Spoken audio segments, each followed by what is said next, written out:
پیغمبر د پاره د مې استعمالوي د ګستاخی الفاظ. دلته یو مسله بل د اغم ووري بل ځکه بمراشي په دې باندې زموږ د مسلمانان لانجه کوي چې آیا د پیغمبر د پاره یا محمد دا استعمالول شي او کني شي استعمالول دا رنگ دا الفاظ الصلاة والسلام عليك یا رسول الله نو دا الفاظ استعمالول شي او کني شي استعمالول.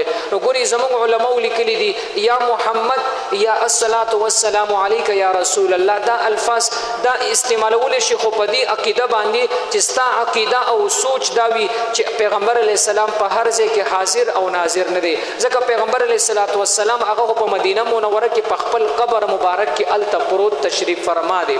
نو حاضر او ناظر په هر ځای کې چې حاضر دی هغه صرف یو الله دی او په هر ځای باندې چې نظر ساتي هغه صرف الله ذات دی او هر مشکل چې دفع کوي او هر سوال قبلي حاجت روا مشکل کشا صرف یو الله دی. نو په دې معنی بعضی خلک دا لانجی کې چې یا محمد معنی دا یا سرعت کسړی ته आवाज کیږي چې هغه حاضری. نو د دې معنی دا یا محمد اے محمد علی السلام چې ته حاضر او ناظری. نو ګوره دا د چام عقیده نه ده.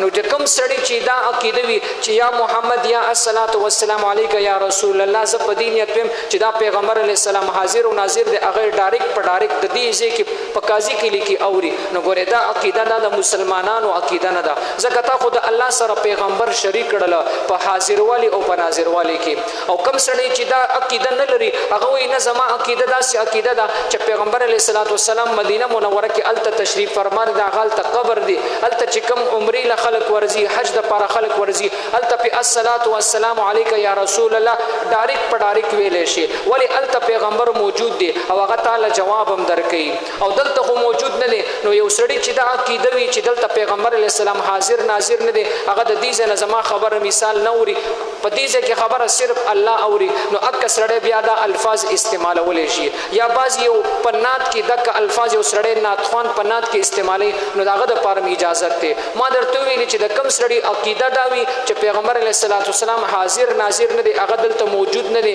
او نه زموږ دا خبره ډایرکټ اوري نو بیا دک الفاظ استعمالول شي. نو د چا چې عقیده خراب وي نو هغه کار قسم الفاظ استعمالي نو عقیده چې خراب ده نو هغه سم بیا تباہ او برباد دي.